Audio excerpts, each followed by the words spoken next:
at Home resident exclusive podcast series. My name is James, and I'm a technician based in Oshkosh, Wisconsin. Today, we're going to go over how to find recipes online and make navigating recipe websites easier so you can cook stress-free. What you'll learn today, my goal is by the end of this presentation, you'll be able to find recipes for almost any dish online, recognize safe and trustworthy recipe websites, avoid common online risks. We'll also go over how to print clean recipes so you can take them to your kitchen as paper, and know where to get help if something feels confusing or if you just need a bit of extra assistance. We'll apply what you've learned today in a live demonstration, and I'll also share some recipe websites that are a good starting point if you're not sure where to begin. The internet is one of the best places to find recipes. There are millions of recipes out there that are available for free. You're no longer bound to just using a cookbook that you buy from a store or that's passed down to you. Some of the best ways to search for recipes is by ingredient, for example, chicken and rice.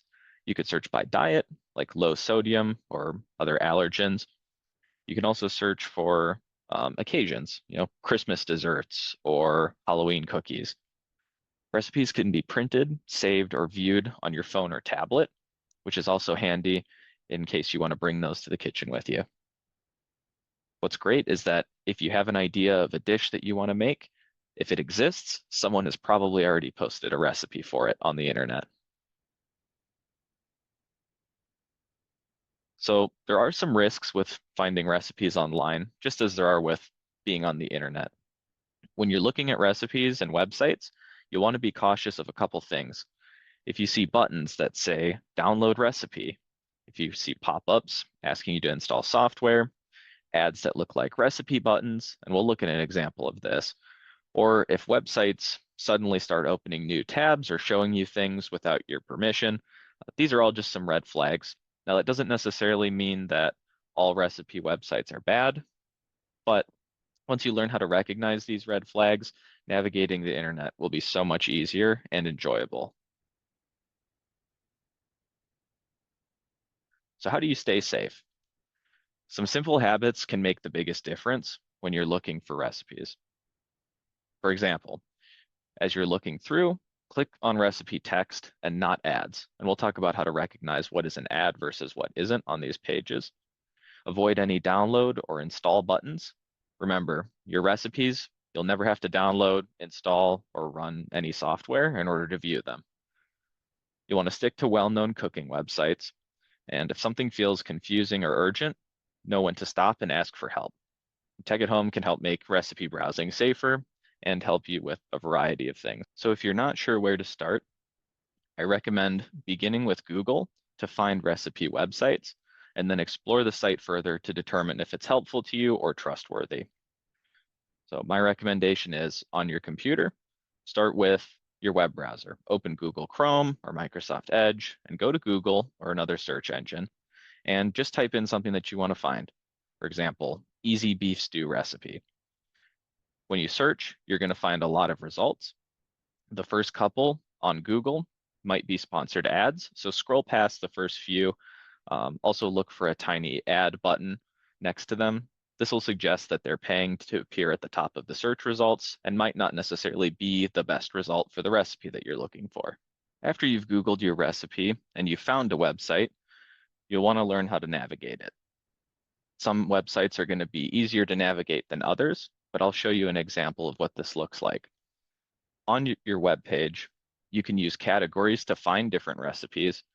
You can also use the search bar at the top of the website to search for things. You can save recipes directly to your browser bookmarks by clicking on the star in the top right corner if you're on Google Chrome. Let's look at an example. This is the website Epicurious, and I'd like to highlight a couple of things on the page here. So we're looking at this simple skillet chicken Alfredo recipe. On the top, the first thing that I notice is a button that says print recipe. How do I know that this is an ad? Well, you can see here towards the top right corner up above the open button, you'll see a little blue X and a little blue triangle. That suggests that it's a Google ad and you'll want to be aware that this is just an ad space. Anything can appear here, and what appears in this space will probably change as you visit different pages. Moving on from the ad, when you're navigating websites, always look towards the top and you can find categories. On Epicurious, you can search by ingredients by clicking the ingredients. And for the sake of the example, let's choose proteins and we can sort by chicken. When you click chicken, Epicurious, a particular website, will give you a lot of ideas for chicken recipes or dinner. This is just one way that you can navigate and find recipes, but we'll go over some others.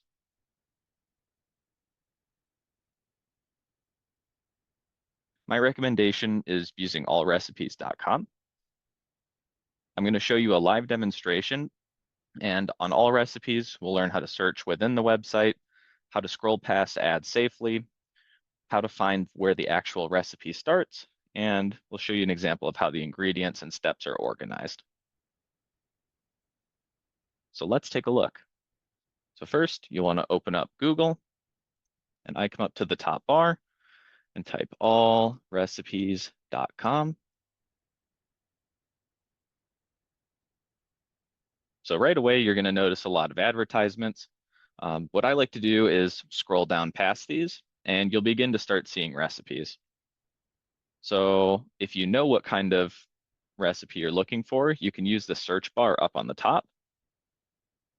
So personally, I'm a fan of peanut butter bars. So let's search for peanut butter bars. And using this, you're going to find all sorts of peanut butter bar recipes. So you can scroll through these search results and you'll see that each one of these has different ratings, different numbers of ratings, or other things that make them unique. My suggestion for all recipes is sticking towards ones with the most amount of ratings, as they're usually vetted more and people will leave comments and suggestions if they find that there's things wrong with the recipes or if they did something differently that worked well. So let's select this first recipe. The first thing you'll see on this page is our title, how many reviews, photos, etc. And we'll see lots of videos and advertisements automatically playing. Before we scroll down to the recipe, if you find a print button, it will look something like this. I suggest we click that right away. And this will remove a lot of the extra fluff and things that clog up the recipe. When you click the print button, this doesn't actually begin printing, but it will format your recipe in a way that allows you to print it. So from here, if we go and hit print, this will load a preview of what would actually come out, and you can see that this is a fairly standard looking recipe and everything is neatly. When you click your print button, you'll see that everything is formatted correctly and there aren't a bunch of additional pages or advertisements or on-screen elements. If you don't click the print button and we go back to the original recipe, if you just try to print this page, what you'll notice is instead of printing just 2 pieces of paper, this is actually going to print out 11. And you're going to find that as you scroll through here, there are local offers, advertisements, things don't appear correctly, and nobody wants an 11-page recipe. So scrolling down through here, if you decide to view it through the website and not print, they might include extra things like pictures of how certain steps are supposed to look. And this can be more or less helpful depending on your recipe. I prefer to just print straight from text, and I don't like pictures in mine as much. And what's nice about all recipes is as you continue to scroll down to the bottom, you can see that people ask questions and they can also get answers. So in the context of this recipe, can you use chunky peanut butter for a little more texture? And if you wanted some answers to this, you can click View Answers, and people will list out Hey, I tried this, this didn't work. Hey, I did this and it was good. This is one reason why I like this website, is because it's very user focused and people interact a lot on here. Now, once you're done with this particular recipe, or if you want to move on, I always suggest going back up to the search bar up here if you know what you're looking for, or if you just like to browse, you can click on some of these categories up here, searching by dinners or by meals. You can search for different occasions, healthy, appetizers and snacks, etc. So give this website a try, and I'm going to move back to our presentation. So as you could see in the demonstration, printing recipes can be tricky. Most sites will give you an option to print, but you have to use their print button in order to get rid of the ads and have it formatted cleanly. Some sites will print everything on one page, and if you do that without clicking the button, it will include all those extra on-screen elements. Not all websites will print recipes in the same way, and this is largely just how they designed the website. Not all websites print recipes the same way, and this depends on how the website is designed, and unfortunately isn't something that we can control. But let me show you another example of a formatted recipe versus an unformatted. Here on the left is another all recipes page, and on the right here is that same page, but you can see that it's formatted for printing. Just things to keep in mind if you want to save your paper and get something that's usable and that you can add to your cookbook.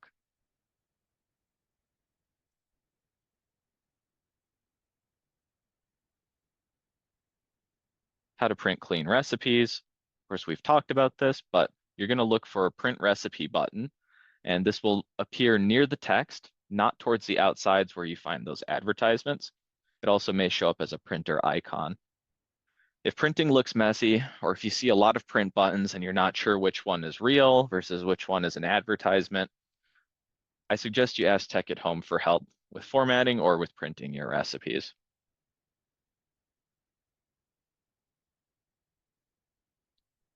Many recipe pages include personal stories or blogs, shopping lists, recommendations, videos, and others. If you can, when you open your recipe, just start scrolling down until you get to your ingredients list and use your best judgment on if you think that the recipe is going to be usable or if you think that there's too much on-screen content.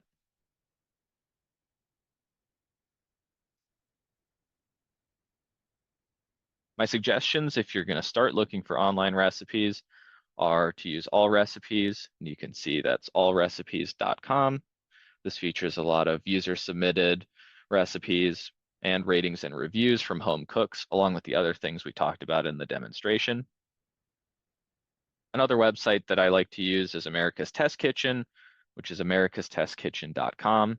You'll see a lot of as seen on TV style recipes and a lot of things from the Food Network channels if you're familiar with those. And a lot of these can focus on why recipes work, but usually they're vetted by professional chefs and have a lot of commentary. Each website has a different style, but I suggest you try a couple of them and see which one you like best. Don't be afraid to ask for help. Tech at Home can help you print or format your recipes, save your recipes digitally, scan or digitize your older paper recipes, and install ad blockers on your computer or phone to help you browse safer. One-on-one help is available if you need it. Some final takeaways: you can find recipes for just about anything online, not just dishes from America, but even international dishes. Always stick to trusted websites, where these are ones that you've used before, or if they're ones that we recommend. Avoid any download buttons or advertisements in the margins of the website. Remember that printing will work best on recipe-focused websites, and always to look for that print button.